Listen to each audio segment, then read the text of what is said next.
Saya pernah mendapatkan sebuah kisah dari kawan saya. Dia mendapatkan kisah itu dari gurunya, dan gurunya ini mendapatkan kisah dari orang yang memiliki pengalaman tersebut.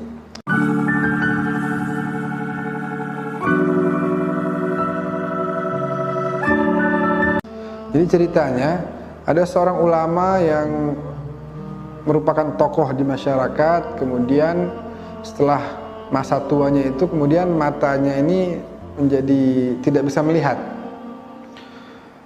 Jadi setiap kali ada tamu datang, anaknya bisikin, "Abah, ini Fulan bin Fulan datang." Baru dia sambut, "Oh, apa kabar? Bagaimana?" Ditanyalah kabarnya, kondisinya, pekerjaannya, kesibukannya, dan lain sebagainya.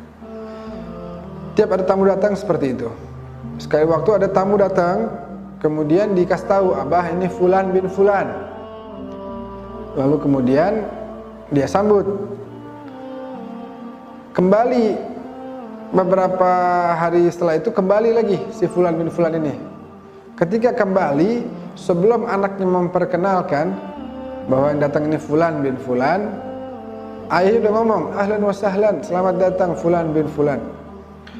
Anaknya tanya, "Abah kok tahu? Saya belum kasih tahu yang datang siapa. Kok Abah udah sebut namanya?" Dia bilang, "Karena orang ini kalau datang aromanya beda. Wanginya itu Abah belum pernah cium yang seperti ini indahnya. Luar biasa." Akhirnya begitu. Sekian kali datang, beberapa kali, dan akhirnya ditanya, "Antum punya minyak wangi ini mereknya apa?" Gitu ya. Karena wangi betul, indah sekali, saya belum pernah cium wangi yang seperti ini. "Apa mereknya? Seperti apa cara buatnya?" Lalu kemudian dia bilang, "Saya sebenarnya nggak pakai minyak wangi." Oh, kaget si ulama. Kok bisa nggak pakai minyak wangi, tapi wanginya luar biasa indahnya. Bukan hanya itu, dia pulang, wanginya masih ada di rumah si ulama tersebut.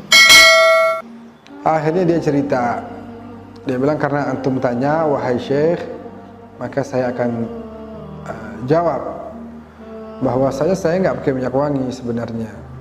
Jadi ceritanya, saya ini sudah pensiunan. Karena sudah pensiunan, nggak ada kerjaan. Jadi dari pagi sampai malam, ya saya pegang tasbih, hanya baca zikir sholawat kepada baginda Nabi Muhammad sallallahu alaihi wasallam.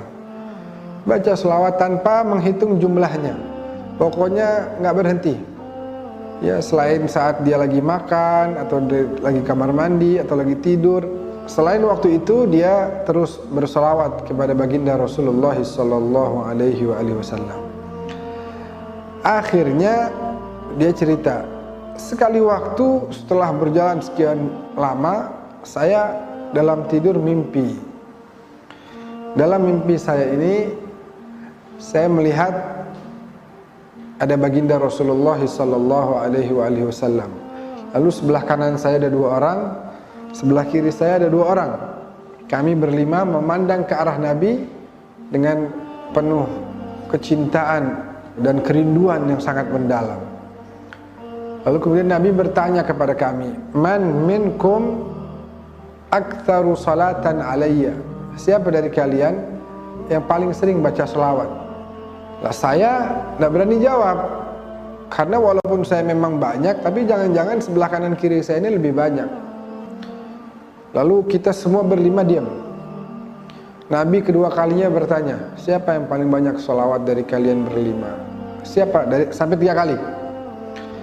Setelah 3 kali tidak terdengar jawaban dari kami, kemudian Nabi menunjuk ke arah saya. "Anta, kamulah yang paling banyak baca sholawat sama saya. Taqaddam ilayya, majulah." Lalu dia cerita, saya maju dalam keadaan menunduk begitu, berjalan ke arah Nabi menggunakan lututnya. Sampai ke depan Nabi, Nabi peluk saya. Setelah itu selesai, mimpinya berhenti di situ. Nah, bangun tidur, tiba-tiba aroma tubuh saya menjadi wangi yang luar biasa.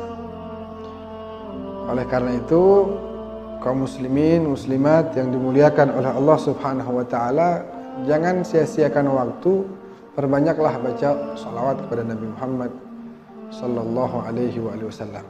Lagi di jalan, lagi naik motor, naik mobil, jalan kaki, naik sepeda, ya, lagi di rumah, lagi isi waktu-waktu tersebut dengan membaca zikir salawat kepada baginda Nabi Muhammad sallallahu alaihi wasallam. Insyaallah kita semua jadi wangi juga dunia dan akhirat. Amin ya rabbal alamin.